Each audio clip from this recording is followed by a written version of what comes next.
Hooray, start this thing. You guys having fun? All right.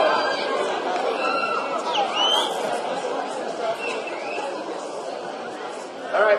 Good morning, ladies and gentlemen. My name's Leon Spieshart. I work for Klamath County Fire District Number 1 as a firefighter paramedic, and I'm chairman for the Operation Prom Night Committee. Operation Prom Night is a program dedicated to educating today's youth about the consequences of either driving or riding with someone who is intoxicated or impaired due to alcohol or drugs. This program also discusses seatbelt usage, texting, and cell phone use while driving. The Operation Prom Night Committee is a group of over 30 individuals from all over Klamath County and Southern Oregon who have been working tirelessly to provide you a high-quality educational experience. When it's all said and done, over 100 people from all over the Klamath Basin, Rogue Valley, and Bend will have helped put this program together. When I was a freshman in high school, one of my closest childhood friends was walking his girlfriend and his two brothers down a residential street on Halloween night when he noticed a car coming towards him. He noticed that the car was driving erratically. Jason had just enough time to push his girlfriend and two brothers out of the way before being hit by the car. With no skid marks left by the car, Jason was hit so hard that it blew his shoes off his feet and were found over 50 feet away from point of impact. Jason died. Over the past 29 years, I have been on many accidents where young people's lives have dramatically altered or completely taken away due to one person's bad choice to get behind the wheel while impaired. Even though I've always enjoyed treating these patients in their time of need, I've often asked myself, what can I do to make more of a difference? Our committee, along with the help of mentioned agencies, is going to show you a graphic and dramatic real-life scenario that depicts the tragic consequences of driving while impaired, intoxicated, or using a cell phone. Ladies and gentlemen, please watch and listen and enjoy to what could happen to you, your family, your friends, or complete stranger if you make the irresponsible choice to drive while impaired or ride with somebody that is driving while impaired. Use a cell phone while driving or not using your seatbelt. I would like to introduce our first guest speaker, Klamath County Commissioner Kelly Minty Morris. Good morning. So you might be asking yourself, why are we here? Well, the answer is simple and it's really straightforward. We are here to share with you the very real dangers of driving under the influence of alcohol and of drugs and of failing to wear a seatbelt. There are many people and organizations involved in presenting this scenario based on the story with one goal in mind, to prevent needless injury and death to you all. We are here because we care about you and we care about your future. The scenario that's about to play out for you is regrettably one that is all too common, but one that can be prevented. If one action on your part could help prevent one of these incidents, that action would be making the right choices. We all make choices every day. Some of them are really simple, like what to eat, what to wear, who to listen to, which I totally recommend Taylor Swift when you have that choice. But other choices are more difficult to make, like whether or not to get in the car with someone who's been consuming alcohol, or whether or not to text while driving. The ability to make the right choices will not only define you as a person, but will have a profound and lasting impact on you and others. Please, make the right choices. Let me share some facts with you. Driving or riding in a motor vehicle is the most dangerous form of common transportation. Traffic crashes are the #1 reason why teenagers die. Nearly 1/3 of traffic deaths are alcohol-related. And every year, an average of 5,000 teens die in alcohol-related crashes, and 31% of these deaths end in death. In 2013, more than 10,000 people died in alcohol-related fatalities. This breaks down to someone being killed by an intoxicated driver every 52 minutes. In Oregon, 31% of driving-related fatalities were alcohol-related. About every other minute, someone is seriously injured in an alcohol-related crash. Though driving while impaired is dangerous, driving while not wearing your seatbelt just adds to the danger. Let me give you a few facts. The correct wearing of a seatbelt significantly increases your chances of surviving a traffic crash. It could mean the difference between life and death. Being ejected from a vehicle during a crash significantly increases your chances of death. And seatbelts not only keep you in the car in the event of a crash, they distribute and absorb the uncontrolled energy created. The wearing of a seatbelt might not be considered cool. It can wrinkle your clothes. It might be uncomfortable. But habitual, regular use of a seatbelt can save your life. Now, please welcome my friend, former Miss Oregon, Allison Cook, who will set the stage for us. Remember, the following scenario is based on real incidents, and we hope you pay attention, as it could be the difference between living and dying. Thank you. Thank you, Commissioner Morris. Longtime friends Ryan Holmes and Charles Hill decided it would be fun to attend each other's high school proms with their girlfriends. On the evening of Mazama High School's prom, Ryan and his girlfriend Tate Crawford from Hosanna High School picks up Charles and his girlfriend Conchita Murillo from Lost River High School. From Charles's house, they go out to dinner at Rooster's Steakhouse in downtown Klamath Falls. After dinner, both couples go to prom. Earlier in the week, both couples had been invited to attend a non-alcoholic party at their friend's house that would take place after the prom. As the evening progresses, Ryan tells Charles and the girls that he put an ice chest full of beer in the trunk of his car and that they should leave the prom early, go to Weber Road, drink some beer, and then go to an after-prom party. Therefore, the couples leave prom early and then head up to Weber Road. The couples arrive at the location where they build a campfire and begin to drink some beer, except for Tate, who decides on her own to be the designated driver for the group.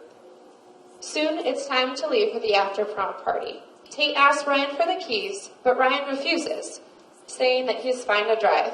He tells everyone that he didn't have many beers and that he only has a little buzz. He's totally fine to drive.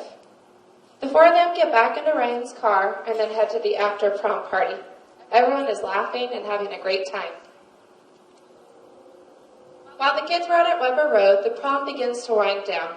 Mazama High School teacher, Mr. Vic Lease, is chaperoning the prom and begins to help with the cleanup process. As Mr. Lease is preparing to leave, his daughter, Amber Lease, calls her dad and tells him that her car is broken down on South Poe Valley Road and that her prom date, Joey Lancaster, needs to be picked up. After the prom, Mr. Lease picks up Amber and Joey on his way home from the house. Due to it being such a short drive home, Mr. Lease chooses to put his shoulder harness behind him with only the lap restraints securing him to the seat. Joey chooses not to wear a seatbelt at all, where Amber puts her seatbelt on appropriately. As Mr. Lease's car is heading to his house, he receives a text message on his cell phone. Brian, on the other hand, is driving to the after-prom party. The couples are laughing, joking, and having a great time. Ryan is almost bragging about how well he can even drive the car. As they come around the corner, Ryan unknowingly drifts into the oncoming lane, headed straight for Mr. Lease's car. While Mr. Lease looks down to retrieve his cell phone from the seat, he notices a bright reflection coming from his windshield.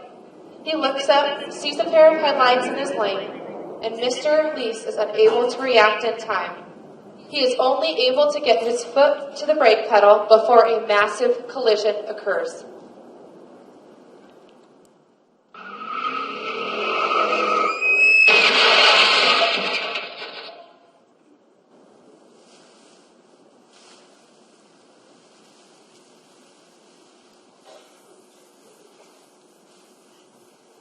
Next, I would like to introduce Fire Chief Mike Cook from the Chiloquin Fire Department, who will describe what happens next.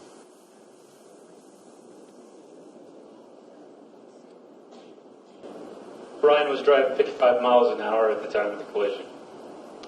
Tate was not wearing her seatbelt. When the collision occurred, the impact threw Tate against the dash with a force of 4,500 pounds.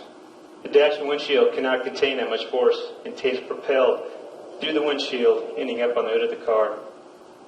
Both cars are buckled and bent, having absorbed much of the energy of the collision. That's the safety design of the vehicles. Tate's body was not designed to absorb that much energy.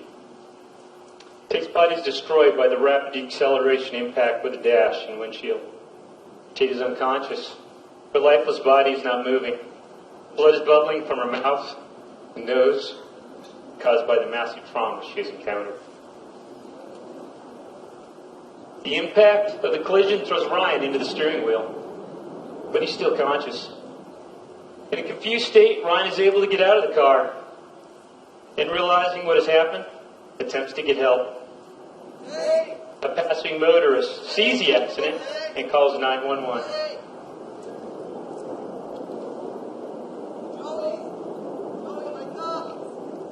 I need somebody to respond as soon as possible. Okay, where is this at? I'm on Weber Road and I think South Pole Valley Road. Okay, South Pole Valley Road, what's your name? Yes, yeah. They're screaming, there's blood. I need somebody, hurry. I just send people, please, quick. What kind of cars are involved? It's a gold Acura and I think like a gray BMW. Is anybody injured? Yeah, there's people screaming, there's blood, the cars are smoking. I need somebody quick, hurry. Okay, hang on, I'm gonna put out the ambulance, okay? Okay, please, fast. I mean, it's not good. Okay, hang on just a second.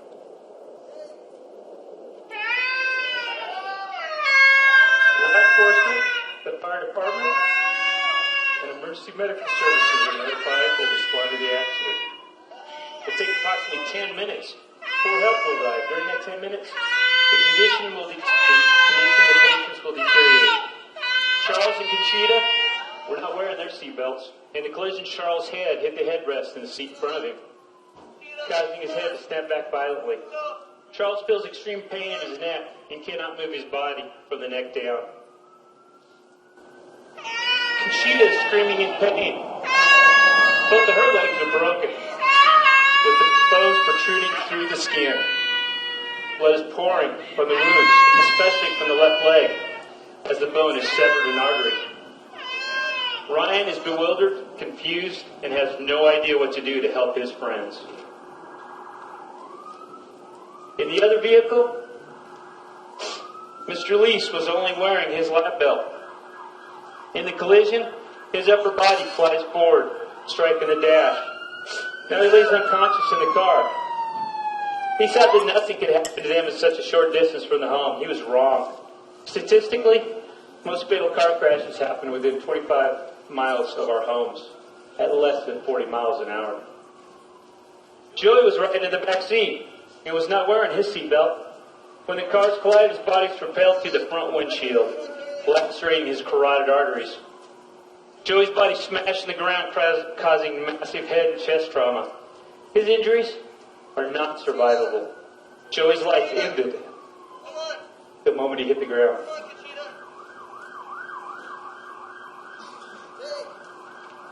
Amber is in the front seat of the car and was properly wearing her seatbelt.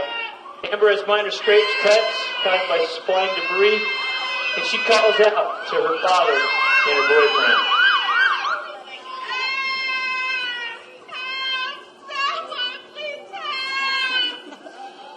No answer comes from the front of the car. She's frightened and scared. Law enforcement arrives on scene first. They walk around the vehicle surveying the scene. They quickly radio dispatch with the information. 911 dispatch advises the responding fire departments and medical units of the severity of the collision and the number of the patients. Based on the information from law enforcement on scene, the engine company officer requests an additional engine and ambulance and places a local medical helicopter on standby.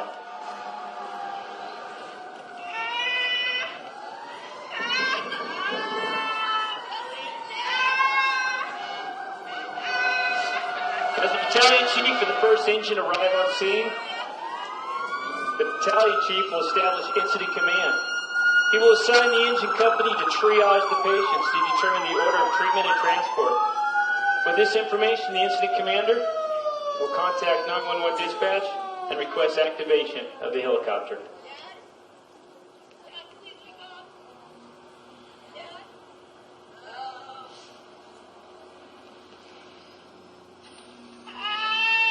Stacy Holmes, trauma coordinator for Sky Lakes Medical Center, will now describe in more detail the conditions of the patients and the treatment given. Ryan is drinking alcohol, and he has a buzz. He only has minor injuries, just a couple of bumps and bruises and some small scrapes on his face. As he helplessly wanders around this horrific scene, he cannot even begin to grasp the cold reality of what he has just done. Soon he will be detained by a police officer for questioning. Amber was wearing her seatbelt appropriately. As she begins to realize what just happened, she becomes very upset. She is angry with the intoxicated driver and begins looking for answers.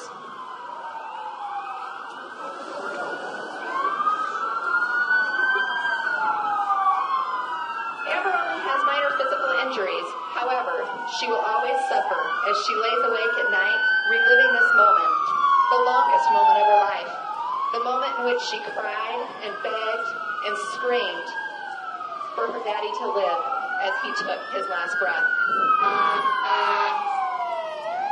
Joey's body flew through the windshield and smashed into the ground with such force that he crushed his head and chest. The crews will perform a rapid triage assessment and attempt to open his airway.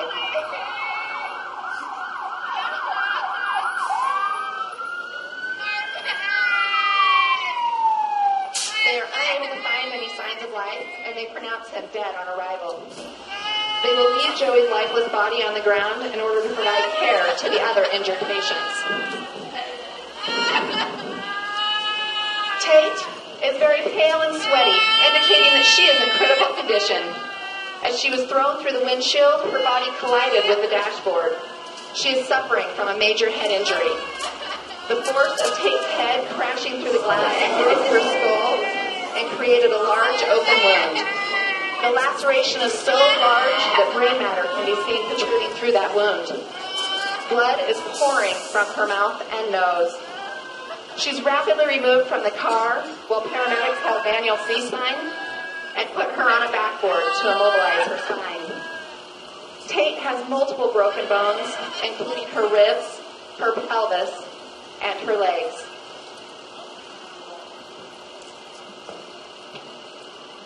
Tate's airway is compromised, and she is not breathing well enough to stay alive on her own. The paramedics begin assisting her breathing using a BVM and high-flow oxygen. They continuously suction her mouth to remove the massive amount of blood that keeps coming up. IV fluids are started to replace the blood that she is losing.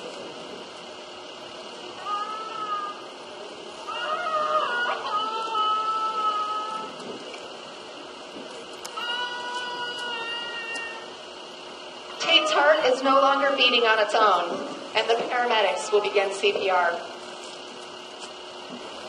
The rescue crews are unable to save Tate. Tate is dead. Conchita was not wearing a seatbelt either and is severely injured. The front seat was forced back on her, breaking both of her upper legs. Bone is sticking out, and blood is pouring from her wounds. She is screaming in excruciating pain. The crews carefully removed her from the car on a backboard so that she could be treated. They placed a C-collar to protect her cervical spine and quickly checked for vital signs. Her pulse is weak and rapid, and her blood pressure is too low, indicating that she is in severe shock. The paramedics give her oxygen and start 2 large bore IVs. He does not have a KED.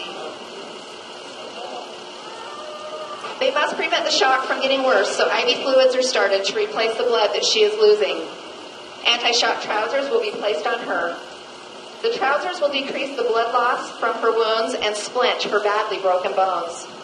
The air pressure in these trousers will help keep blood circulating to her heart, her lungs, and her brain. Her vital signs will all be monitored closely by the paramedics, and soon Conchita will be packaged and carried to a helicopter where she will be flown to the emergency department. Even though Conchita is critically injured, she is worried about her friends in the car. She's constantly asking about her friends and how they are doing. She knows only that Tate is badly injured, but she will not know for several hours that Tate is dead.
The paramedics remove him from the car using a KED and place him on a backboard to prevent additional spinal cord damage.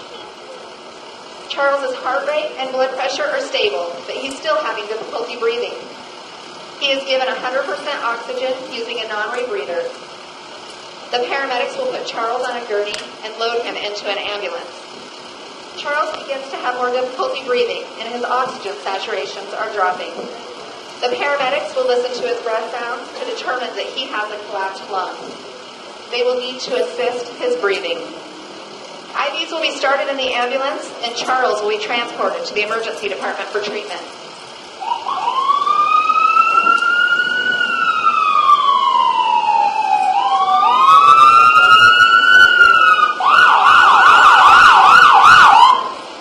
Amber was riding in the front seat with her dad. She was wearing her seatbelt appropriately and is not complaining of any major injuries, but due to the magnitude of this event, she is scared and she is shaken. Although she does not appear to have any life-threatening injuries, the paramedics will place her in full spinal mobilization and perform a secondary exam. While Charles and Amber are being prepared for ground transport to the hospital, Conchita's condition is deteriorating rapidly in the helicopter. The flight crews are concerned that she will not make it to the hospital alive.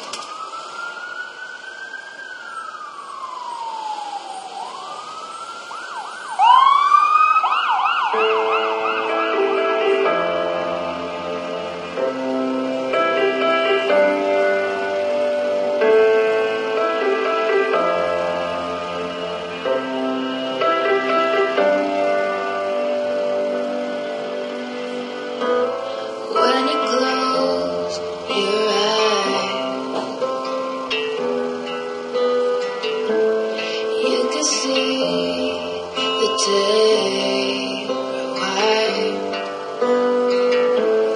All the laughs and stupid fights. You and I, we rolled like thunder in the sky. To protect Kate's dignity, the firefighters will cover her lifeless body until the funeral home arrives on scene. These tragic events do not only affect friends and family members, they also affect the personnel that are directly and indirectly involved. The firefighters will kneel alongside Tate to say a prayer in an attempt to control their uncontrollable emotions.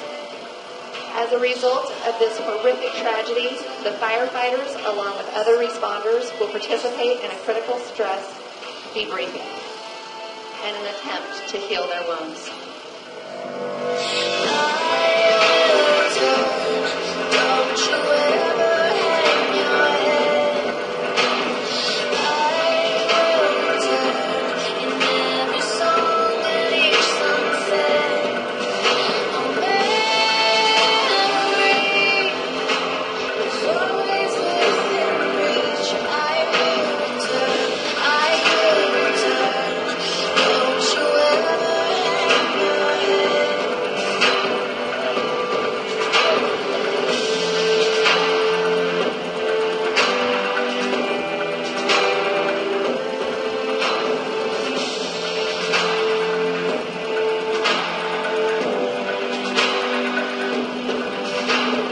I will return. Don't you ever hang your head. At this time, I'd like to introduce Senior Trooper Dave Chambers from the Oregon State Police. He's going to give you a description of the events that will occur after Ryan is detained for questioning. When a police officer in Oregon suspects somebody has been driving under the influence of intoxicants, they're asked to participate in field sobriety tests. In this particular incident, Ryan agrees to do so. Police officers in Oregon are trained to administer these tests the same way police officers are all through the nation. The first test that's being performed right now is called horizontal gaze nystagmus.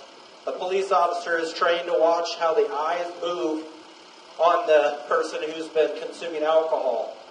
They move in such a fashion that a police officer can determine that they have or have not been drinking alcohol. This particular test is the most reliable test in a police officer's arsenal. The next test is called a psychophysical test, where the subjects are asked to listen to instructions and also perform. This test is called a walk-in turn test. A police officer is trained to watch for 8 particular clues. They watch to see if the person stands in the instruction stage, if they start the test too soon. As you can see, this is the instruction stage and Ryan is standing in it. Then the next portion is the performance of the test. Ryan is watched to see if his heels touch his toe, if he steps off line, if he raises his arms, and how many steps that he actually takes.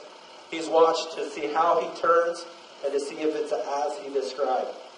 As you can see, that Ryan is having difficulty with these tests. The third and final test that's offered to Ryan is the one-leg stand test. He's asked to stand momentarily for his foot 30 seconds off the ground, about 6 inches off the ground, and he's required to keep his arms to his side, to watch his foot, and to count his steps 1001, 1002, and 1003. As you can see, that Ryan has difficulty with balance. This particular test is very accurate, as the other two, and as you can see that Ryan is too impaired to operate a motor vehicle safely. Ryan is now being arrested for committing the crime of driving under the influence of intoxicants. He'll be handcuffed and escorted to a marked police car.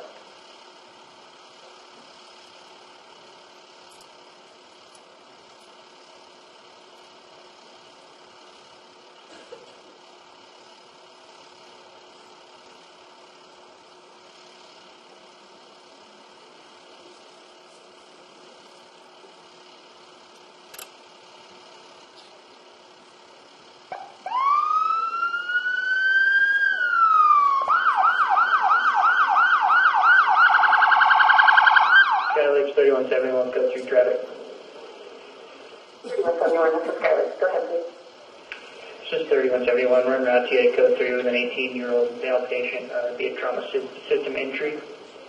Patient was involved in a two-vehicle motor vehicle collision. Multiple patients, 3 dead on arrival. Patient was extricated out of the backseat, heavy extrication, decreased sensation and lens and numbness, spinal cord injury suspected. Currently, the patient's in respiratory distress. We're beginning to valve. We got decreased lung sounds on the right side. Currently, vital signs, blood pressure's 95 over 50, heart rate's 112.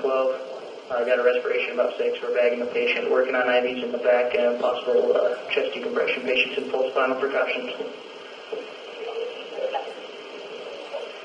No questions or suggestions at this time. We'll see you in room 15 on arrival. Get ready, clear. Everyone clear. Hi, Charles. My name is Casey. I'm one of the viewer nurse while you're in the emergency department. You're in a really bad car accident today. You guys ready? You're on this side. Ready? Okay, 1, 2, 3. So did you guys get the report? He can't feel his arms and legs. I think I'm going to need that. I don't think really very well. Can I have that? Hi, Charles. My name's Dr. Pack. Can you tell me what happened? Yeah, he's having trouble breathing. Can we get set up for chest tube? I'm going to start bagging you guys. Yeah, I can't hear anything on this right-hand side. I need that chest tube set up now. I need another IV. If you can't get an IV and drill into his bone, I need access now, We need to please. get his clothes off. We need to get him exposed on monitor.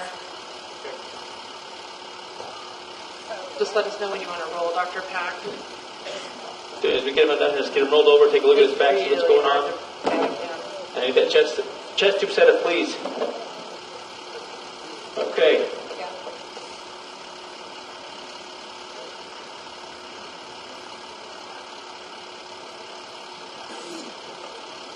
We need someone to help roll on the other side just real quick. We're going to roll real quick. Yep, let's get him off this board, see what's going on. Charles, are you awake? Okay, can you wiggle your feet for me? Yeah, I don't see any movement at all.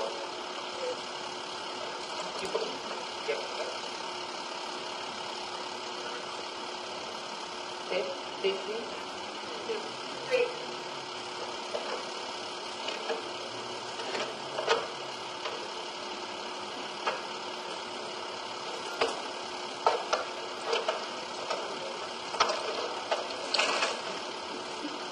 Okay, let's bring it back over. 1, 2, 3.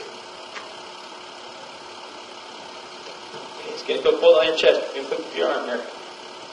Just quick. This is really difficult. I don't think he's doing very good. His heart rate's going up. His blood pressure's down. Yeah, just get it. I need access. Get into his bone if you can't get an IV in, please. Okay, there's his scalpel. Just do an IO. This is bad, you guys.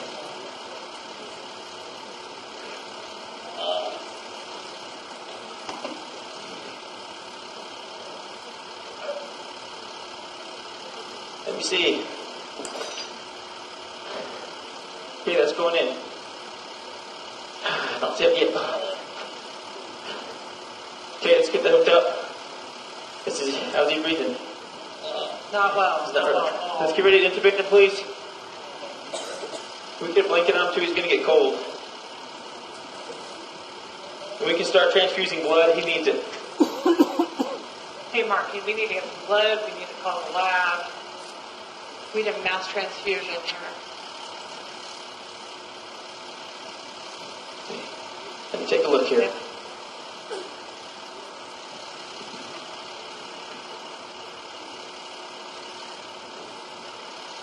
Can you hook up the bag there, please? All right. How we standing? Got my literal breath down. Good, good, good. How's his blood pressure looking? We coming up at all? Okay, we got blood going? Blood's on. I think the families are here, Dr. Pack. Okay, let's get up a little bit. We'll go talk to the family. And you know that Conchita, she didn't make Yeah. it. Dr. Pack, I have Conchita's family. I'll have them waiting in the bereavement room for you. Okay, thank you. Chaplain Fox, thank you so much for being available. We're going to go ahead and meet Conchita's family.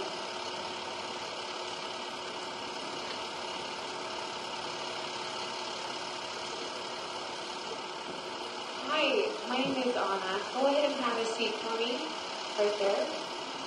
This is Chaplain Fox. From what I heard, Conchita was in a car accident today, and she was flown from the accident scene to our emergency department. Dr. Pack, who is our emergency physician today, will have some news for you regarding your daughter. Hi, my name's Dr. Pack. Pleased to meet you guys. What have you heard happened so far today? Okay. Your daughter was in a pretty severe accident, and she had broken both of her legs, and she was stabilized on scene as best as possible and put into a helicopter to be flown into the emergency department for further treatment. En route in the helicopter, she continued to bleed, and they did everything they could to try to save her life, but they weren't able to. And I'm so sorry to have to tell you that she's died. I'm so sorry. The chaplain and I are here if you need anything, okay? I'm so sorry about your loss. If there's anything we can do, please let us know.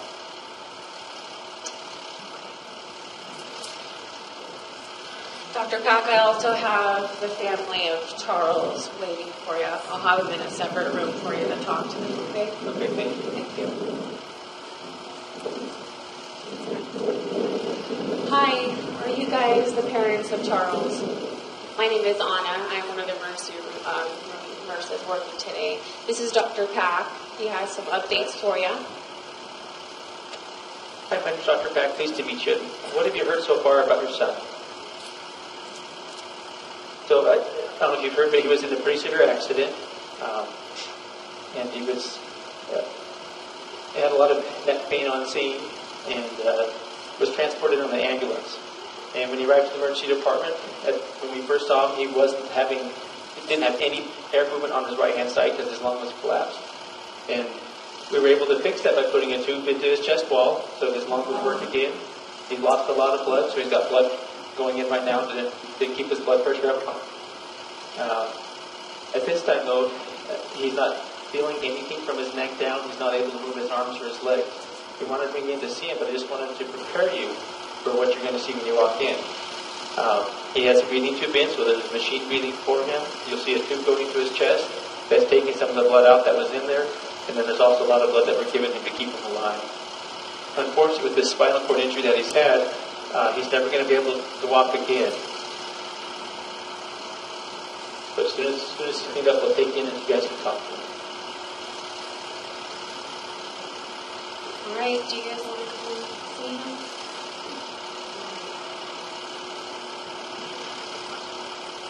You can come in and talk to him. He can hear you.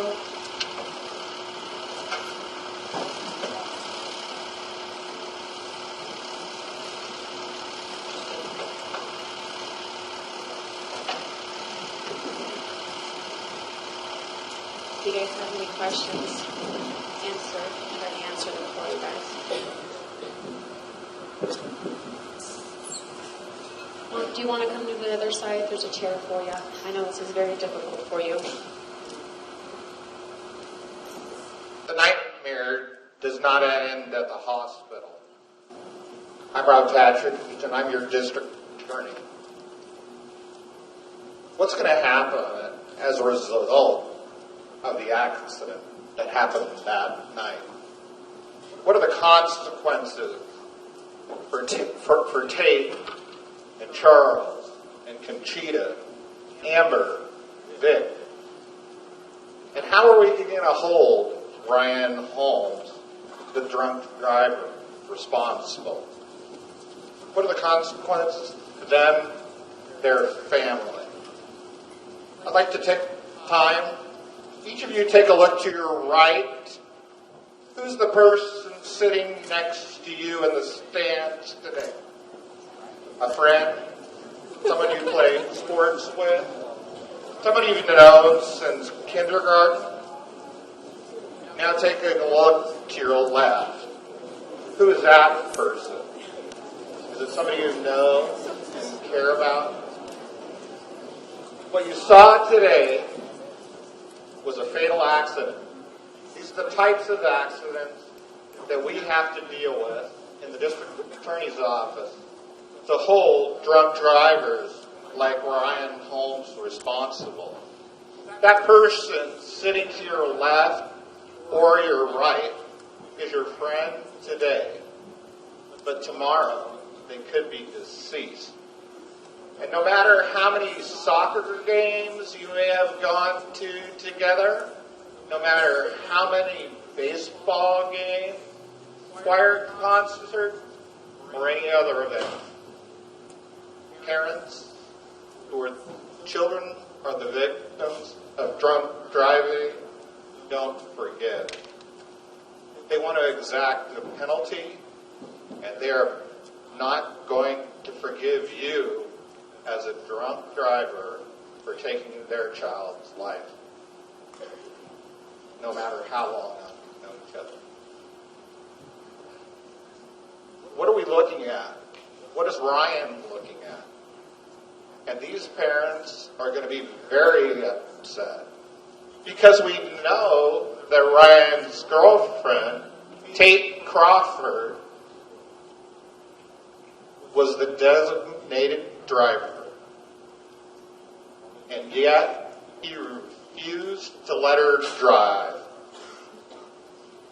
because he was macho, because he thought he was okay, because he thought he could do the right thing and control the vehicle. That's all going to play